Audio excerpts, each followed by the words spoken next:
Bonjour à toutes et à tous, vous écoutez Radio Taïwan International, soyez les bienvenus si vous nous rejoignez. Tout de suite, nous vous proposons l'émission Au micro de RTI.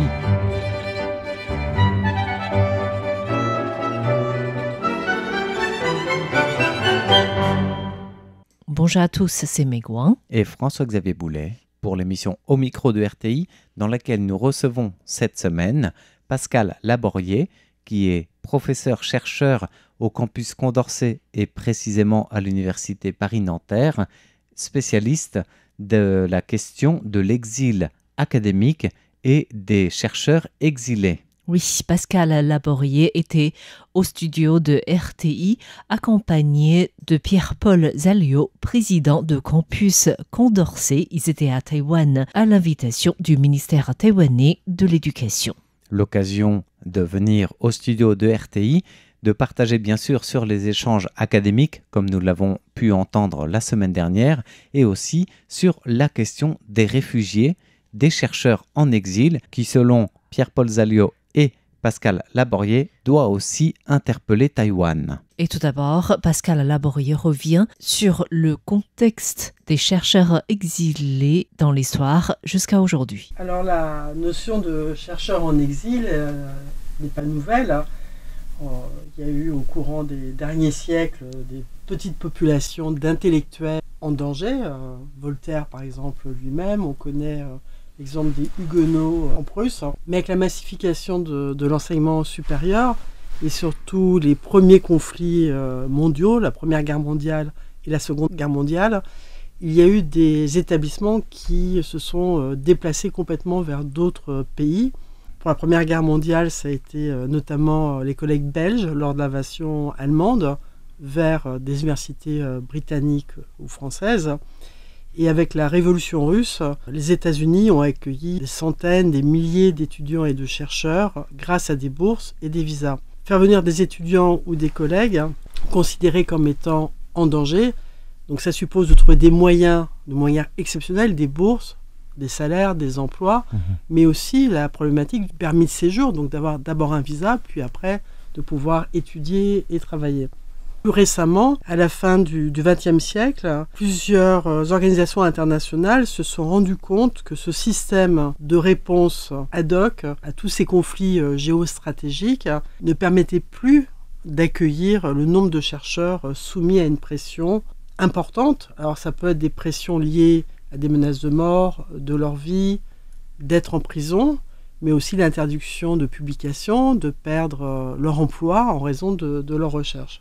Les Américains ont été très innovants dans ce domaine. Ils ont des institutions qui existent depuis plus d'un siècle avec une aide philanthropique, comme l'International Institute for Education, qui a été créé en 1919, justement dans le cadre de l'accueil des étudiants russes. Mais il y a eu plusieurs initiatives dans les pays européens en même temps, qui ont été créées dans les années 30. La plupart se sont effondrées au moment de la Seconde Guerre mondiale, et la plupart de nos chercheurs qui se sont engagés en France comme en Allemagne dans l'accueil de chercheurs en danger ont dû eux-mêmes s'exiler dans les années 40. Il y a un exemple célèbre en France. Le Front populaire a créé un fonds d'accueil des chercheurs exilés, étrangers, évidemment d'Allemagne et d'Europe de l'Est, mais très vite du Portugal et de l'Espagne. Et les membres qui participaient à ce fonds, qui étaient des chercheurs de haut niveau, des prix Nobel, Irène Joliot-Curie, le premier directeur du CNRS, ont dû tous partir en exil dans les années 40, en Angleterre, puis aux États-Unis, où on a créé ce fonds pour les chercheurs français en exil. Après, ils sont revenus, ce qui a permis aussi de très fortes coopérations scientifiques et techniques entre la France et les États-Unis. Mais pour la période plus contemporaine, le nombre de conflits s'est accéléré sur la question de la liberté académique. Il y a des index du taux de liberté académique par pays et on voit que ces 20 dernières années, il y a de moins en moins de liberté académique, mais il y a de moins en moins de pays où la démocratie est existante. Bon, les chercheurs, mais comme les journalistes, subissent les mêmes attaques, les artistes également. C'est posé pour les pays européens la question sur des marchés académiques où il y a des postes d'universitaires, un marché assez tendu. Comment aider nos collègues? Les journalistes ont fait ce type aussi d'organisation. Comment aider leurs collègues dans des pays à risque? Et donc en France, comme en Allemagne, 2 programmes importants ont été créés en 2016 et en 2017. En Allemagne, c'est la Philipp Schwarz Initiative, qui a le soutien du ministère des Affaires étrangères et qui abrite sous son parapluie plusieurs fondations philanthropiques allemandes, parce que accueillir des collègues, par exemple de Syrie ou de Turquie en danger, pour la Syrie, c'était les exécutions des archéologues sur des sites comme Palmyre, qui ont été diffusés par vidéo, par exemple. C'est quelque chose de les accueillir, mais il faut savoir comment comprendre à la fois le curriculum académique de la personne, et aussi trouver des dispositifs conjoints pour les aider à venir sur l'ensemble du territoire. La France a répondu de la même façon à cette situation avec le programme d'accueil en urgence des scientifiques exilés, donc le programme qu'on a appelé PAUSE, qui vise à aider les universités à apprécier le risque et à les aider financièrement sur des contrats de 1 ou 2 ans pour proposer des salaires à ces chercheurs. Mais le premier acte, c'est justement de les extraire du pays avec l'aide de nos postes diplomatiques à l'étranger. Et puis en France, avec l'aide du ministère de l'Intérieur, leur donner un passeport talent pour qu'ils puissent travailler dans nos établissements. Cela dit, Pascal Laborier insiste sur un point essentiel, c'est que la situation diffère d'un point à un autre, d'une région à une autre, toujours avec toutefois un terreau commun. Tout d'abord, il faut voir que les dangers ne sont pas tous les mêmes. C'est-à-dire que, par exemple, la situation en Ukraine, ce n'est pas une situation de problème de la liberté académique, c'est une situation de population déplacée et principalement de femmes scientifiques, puisque les hommes n'ont pas eu d'autorisation de sortie du territoire. Voilà, donc il y a eu un dispositif particulier pour les femmes chercheuses ou les artistes à ce moment-là. Pour la Russie, c'est différent, puisque là, on est dans des situations de menaces directes, de personnes qui ont pu être en prison, qui se menaçaient de prison. Pas seulement en Russie, dans d'autres pays de cette région. Pour l'Afghanistan, il y a eu des vols affrétés spécifiquement, notamment pour de nombreux scientifiques artistes, voire même journalistes parfois, qui avaient travaillé avec des partenaires étrangers, puisque c'était une mise en danger que d'avoir travaillé avec des Français sur des fouilles archéologiques, des Allemands, des Américains, etc.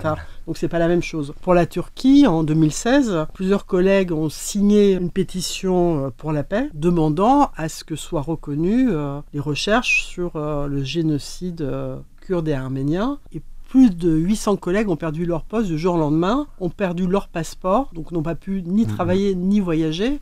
Donc là, c'est tout simplement la perte de l'intégrité académique. Voilà, donc les situations sont assez diverses et on fait face effectivement actuellement à une demande de plus en plus importante de collègues qui viennent vers nos pays avec des moyens qu'on ne peut pas augmenter de manière infinie. Et puis au-delà de l'urgence humanitaire, qui est première et qui ne doit pas être discutée, puisque quelqu'un qui est dans de tels dangers doit être absolument accueilli. La question se pose, et c'est à cela qu'on réfléchit, qu'on essaye de répondre grâce à la politique de Pierre-Paul Zalleau et des collègues des 11 institutions de Condorcet, c'est qu'une fois que les personnes sont accueillies, c'est comment maintenir leur liberté académique, c'est-à-dire que ces personnes en exil puissent continuer leur travail. Évidemment, les marchés universitaires ne sont pas extensibles, et donc on essaye d'accompagner nos collègues pour qu'ils continuent à écrire, à publier, ou qu'ils puissent éventuellement se réorienter vers d'autres types d'emplois de manière temporaire pour certains et définitive pour d'autres, puisque les Ukrainiennes aujourd'hui accueillies en France souhaitent revenir le plus vite possible en Ukraine. L'idée, c'est pas d'être réfugié, de rester en France, c'est de revenir. Plusieurs collègues turcs ont pu mener des procès depuis nos pays pour obtenir à nouveau leur poste devant la Cour constitutionnelle turque. Certains sont rentrés, pas tous. Ceux qui ont été poursuivis parce que, par exemple, ils sont kurdes, ne peuvent toujours pas rentrer, leur vie est toujours en danger dans leur pays. Et parfois même, les chercheurs accueillis en France peuvent être en danger et être surveillés, comme dans d'autres pays. Quelle en est la situation pour les chercheurs chinois ? C'est pour nous plus difficile à appréhender parce que les crises dont a parlé Pascal Laborier sont des crises relativement proches géographiquement. Pour nous, l'Ukraine, le Moyen-Orient, même l'Afghanistan, le Soudan, c'est notre environnement immédiat. On est évidemment très attentif à toutes les situations de collègues qui sont sous des pressions politiques. Donc chacun sait, d'une part, que la Chine est un régime autoritaire. Je crois même que c'est une appellation que les Chinois eux-mêmes, que le gouvernement chinois elle-même validerait.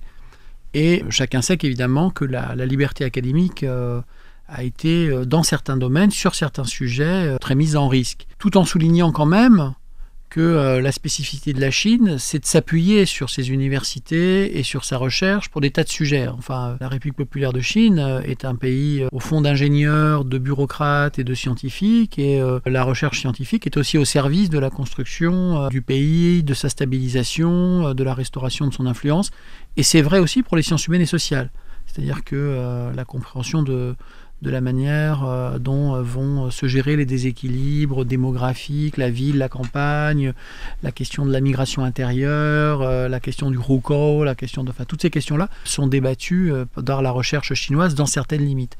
Là où des questions importantes ont été soulevées, c'est avec l'intensification de la surveillance sur des thèmes qu'on ne peut plus étudier. Pascal Laborier et moi-même, on n'est pas des spécialistes de ces questions, mais il est évident qu'il nous est arrivé d'avoir quelques collègues chinois ou hongkongais qui sont venus vers nous parce qu'ils avaient besoin d'aide dans des situations d'exil. Ils sont peut-être venus essentiellement vers les États-Unis ou peut-être vers Taïwan, mais un peu vers la France. Enfin, la France n'est pas la destination numéro 1 d'un chercheur en exil de la zone Asie-Pacifique. Mais enfin, on a eu quelques cas et on les a évidemment accompagnés. Et par rapport aux échanges que vous avez pu avoir cette semaine, notamment à Taïwan, vous avez abordé cette question des travaux que vous faites dans l'aide aux collègues qui sont en situation d'exil académique. Est-ce que du côté de Taïwan, il y a un retour ou une envie d'essayer d'y participer ou de coopérer? Je peux faire un élément de réponse, puis Pascal, tu compléteras. En fait, nous, ce dont on est convaincus, c'est que ces questions d'exil académique, qui sont des questions de solidarité entre les universitaires, sont des questions qui sont très difficiles à résoudre dans un seul pays. Pascal Laborier a expliqué très clairement que un pays ne peut pas absorber les besoins d'une communauté académique en exil parce que dans nos universités, il n'y a pas non plus ni tant d'argent, ni tant de postes à offrir. Par ailleurs, l'exil, c'est aussi un parcours à reconstruire. Et donc, les chercheurs ou académiques qui partent en exil vont arriver dans un pays, puis dans un autre, puis dans un troisième, et puis progressivement, ils vont construire, alors, ou bien il y aura du retour, ou bien ils vont reconstruire une carrière. Et donc, il faut être, au fond, ensemble. C'est-à-dire tous les pays qui défendent la liberté académique et qui sont des pays à idéal démocratique et à vie démocratique ont intérêt à être ensemble ou à discuter ensemble sur les manières de faire. Donc c'est le premier constat qu'on a partagé avec les collègues que nous avons rencontrés. Le dispositif qu'a décrit Pascal Laborier tout à l'heure, et elle a eu la modestie de ne pas dire qu'elle était à l'origine de ce dispositif, qui est le programme PAUSE, qui a été créé en 2017 et qu'elle a élaboré auprès du ministre de l'enseignement supérieur de l'époque. C'est un programme structuré avec véritablement des éléments institutionnels. Et dans beaucoup de pays, et je crois que c'est le cas à Taïwan, on travaille au cas par cas. Ce qui n'est pas spécifique à Taïwan. Enfin, c'est souvent au cas par cas que ça se règle. Donc dans les discussions qu'on a pu avoir, on a aussi compris, en entendant des expériences qui nous étaient racontées, que ça avait été traité au cas par cas par des solidarités qui peuvent être parfois des solidarités de discipline. On a eu par exemple le témoignage d'un philosophe de l'Académie syndicale qui nous a expliqué comment, à travers la communauté des philosophes, qui sont des philosophes qui peuvent être chinois ou taïwanais dans le monde, avait pu être organisé le soutien à certains collègues de Hong Kong. Voilà. Ensuite, ce qui est intéressant pour nous, c'est le partage d'expériences. Ça nous permet aussi de prendre des contacts et de voir aussi comment est-ce qu'on peut associer à ces réflexions des universitaires qui viennent de Taïwan, comme on en associe qui viennent d'Allemagne, comme on en associe qui viennent des États-Unis ou d'autres pays.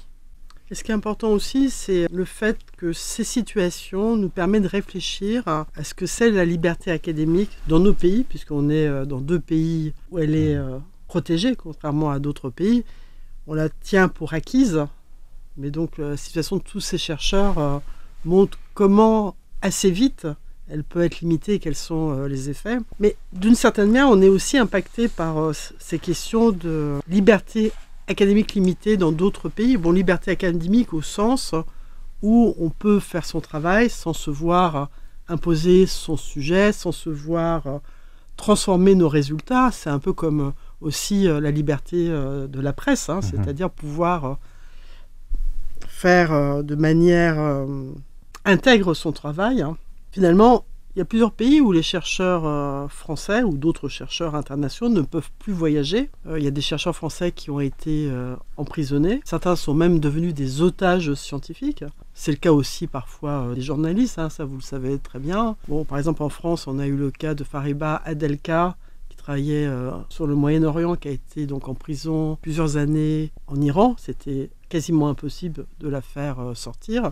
Elle a fini par revenir en France il y a 1 an et demi, donc se pose la question maintenant dans plusieurs pays du monde sur comment produire de la recherche sur ces pays sans soi-même s'exposer. Donc il y a différentes façons de le faire. Et puis maintenant, il y a aussi une limitation pour nos chercheurs par les visas qu'on peut ou non obtenir dans certains pays. Donc ça, c'est un véritable problème pour la production de la recherche, c'est-à-dire comment faire la recherche à distance. Voilà. Et puis il y a aussi une difficulté sur les questions de liberté académique. Par exemple, en France ou dans d'autres pays, c'est que nous sommes incités comme chercheurs à faire de la science ouverte, à ouvrir nos recherches à différents types de publics, les écoles, les lycées, les associations, aller à la radio, aller à la télévision, parler de nos recherches. Et il y a également de plus en plus d'attaques par des associations ou des mouvements, par exemple, d'extrême droite, qui mettent en cause, par exemple, l'analyse des résultats électoraux, les sondages sur les questions d'extrême droite. On a une chance en France, comme universitaire, d'avoir une protection que l'on appelle fonctionnelle, c'est-à-dire que notre université prend en charge nos frais d'avocat, mais ça veut dire qu'on est exposé. Il y a de plus en plus de collègues qui doivent faire face à du harcèlement en ligne ou à la diffusion de fake news sur leurs recherches. Et c'est assez préoccupant. Les associations professionnelles créent toutes actuellement des formations sur ces questions et des groupes de défense de ces libertés académiques et professionnelles pour former les collègues à ces questions, parce que la multiplication de ces attaques suppose qu'on soit formé à ce que ça signifie la liberté académique.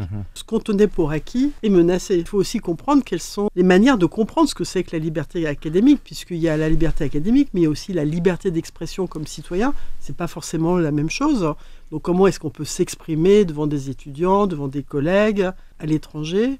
Maintenant, on est confronté au fait d'avoir des recommandations sur des pays dans lesquels on va faire des conférences.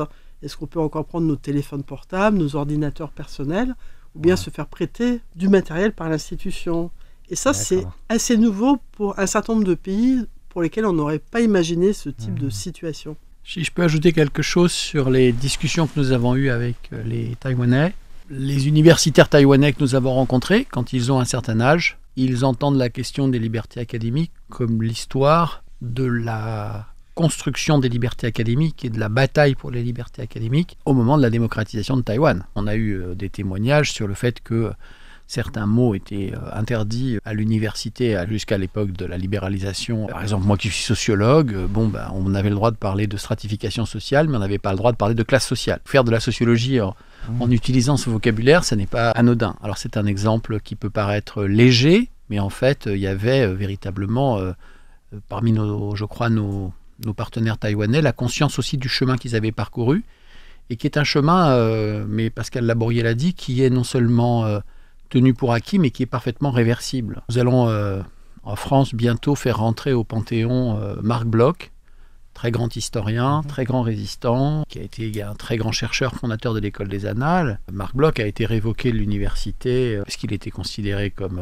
dans les lois raciales de Vichy, comme juif. La même administration française qui s'occupait des carrières de professeurs à la fin des années 30, c'est la même administration qui fabriquait les formulaires de révocation 2 ans après. C'est un débat mémoriel sur les responsabilités des États, des personnes dans les institutions, et puis ceux qui ont incarné la résistance à ces phénomènes. Mais ça arrive en 6 mois. Ce sont des choses sur lesquelles il faut être très vigilant, et puis c'est aussi des choses sur lesquelles on a intérêt à nouer des relations, parce qu'on ne sait jamais ce qui peut arriver. Bien voilà pour le partage de Pascal Laboriel et Pierre-Paul Zaliot à l'occasion de leur passage à Taïwan. Merci de votre écoute, c'était Megouin et François-Xavier Boulet pour Radio Taïwan International.